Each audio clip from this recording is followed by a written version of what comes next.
这个偏湖独居老人的比例全台湾排第一，但是医疗资源真欠缺。在地惠民病院正咧启动重建的计划，需要的经费5亿5千万，但是募款的进度只有1/10。政府总统陈建仁拍公益的广告，帮忙来募款。加油哈！加油哈！前副总统陈建仁和夫人赶到偏湖，是卸任了第一个公益大型活动，就来替偏湖的惠民病院募款。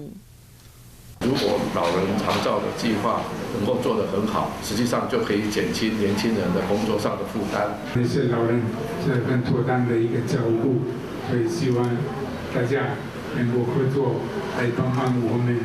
偏湖人口外移严重，留落来拢是4大人，独居老人的比例是全台湾冠军，一半以上拢超过80岁。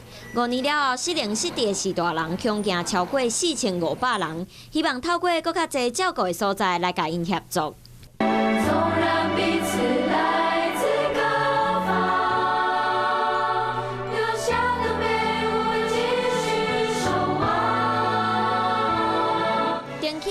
惠民病院按算有2栋5层楼的建筑，除了有开刀房、急诊病房，还包括提供长照服务的护理之家和日照之家。这摆电器需要5亿5千万，目前敢若1/10，嘛希望透过前副总统陈建仁的加持，让惠民病院电器的目标会使赶紧达成。